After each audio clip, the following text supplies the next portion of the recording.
네, 한동훈 대표가 2달 전에 제3자 특검법 발의를 공언을 했다가 26일에 손바닥 뒤집듯 말 바꾸기를 했습니다.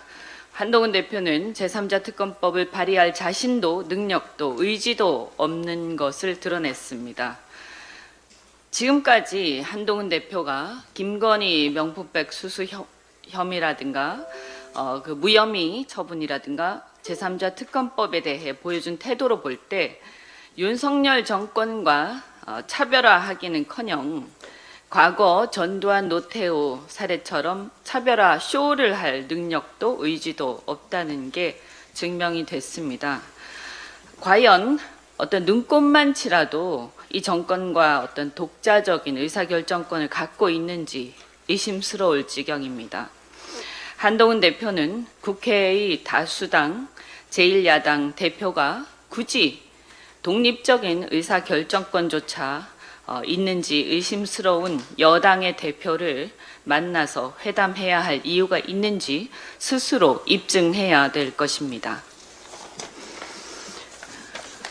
윤석열 대통령이 어제 국무회의에서 교육과 의료개혁 없이는 대한민국 미래가 없다. 중증 질병이 생길 때 병원을 제대로 못 가게 된다면 어느 누가 지방에 살려고 하겠나 라고 하면서 뚱딴지 같은 소리를 했습니다. 도대체 몇 달 동안 어디 외국에라도 나가 계셨는지 한국에 계셨는지 의심스럽습니다. 지금 우리 의료 체계는 바로 윤석열 대통령 때문에 완전히 붕괴되어가는 지경에 이르렀습니다.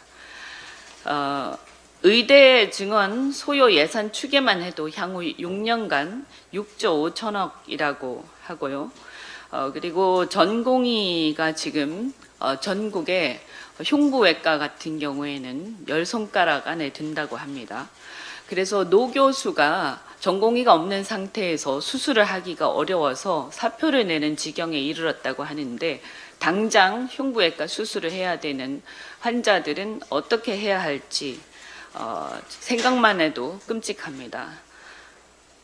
우리가 자랑하는 그 이국종 교수로 유명한 그 아주대 응급의료센터, 권역별 응급의료센터 같은 경우만 해도 14명의 응급의학과 전문의 중에서 과반인 7명이 사직했다고 하고 건대 충주병원 응급실 같은 경우는 전원이 사직했다고 하고요.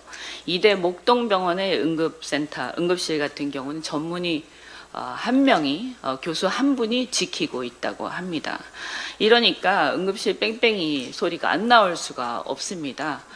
우리 당 특위에서 실태 조사를 하겠지만 당장 우리 주변에도 당장 어떤 문제가 생겼을 때 어떤 상황이 생길지 굉장히 아득하기만 하다. 그리고 이게 전공의가 없다는 게 어떤 문제냐 하면 전공의가 없는 상태에서 우리나라는 이때까지 전공의의 어떤 헌신 덕분에 이 의료체계가 상급 종합병원, 대학병원이 유지되어 왔는데 그들이 없어지게 되면 노교수가 모든 당직을 해야 되는데 이게 사실상 불가능합니다.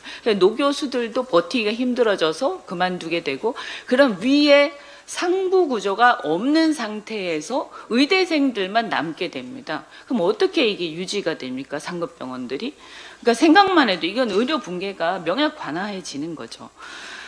이 부분에 대해서 이런 생각을 전혀 하지 못하고 이것을 밀어붙이고 있는 윤석열 대통령은 대한민국 의료농단의 주범이 될 것이라고 저는 생각합니다. 나중에 이것은 게이트라고 해도 과장이 아니다라고 생각하고 정말 대한민국 의료 시스템을 붕괴시키는 주역이 되지 않도록 이것을 지금이라도 제대로 다시 재점검해야 된다라고 생각합니다.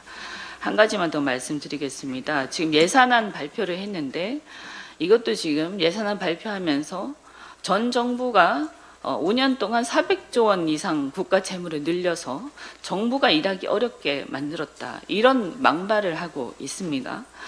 지금 임기 시작한 지가 언젠데 아직도 전 정부 탓하고 있습니까? 그래도 전 정부는 코로나 사태를 극복하기 위해서 많은 재정을 써야 할 필요가 있었습니다. 그런데 지금의 어떤 추세를 보자면 윤석열 정부마저도 국가 채무가 400조 가까이 증가한다고 합니다. 그러면 자기 자신도 똑같을 겁니다. 거울을 보고 말씀하시기 바라고요. 지금 보면 어쨌든 상당히 많은 재정 수요가 있습니다. R&D 확대 등 미래 투자가 있고 저출생 기후 위기 대응 필요가 있고요. 그리고 소상공인 경기 동향인 BSI 지수가 굉장히 낮아서 소상공인들한테 투자해야 할 필요가 굉장히 많습니다.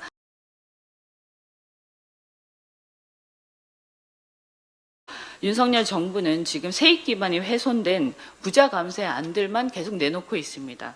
우리 당에서는 일각에서 저도 개인적으로는 금투세를 완화한다든지 이런 부분들에 대해서 일리가 있는 부분도 있다라고 생각하지만 문제는 뭐냐 하면 세수에 대한 대책이 전혀 없이 감세안만 내놓는 것은 퍼주기 감세고 무책임 감세라고 생각을 합니다.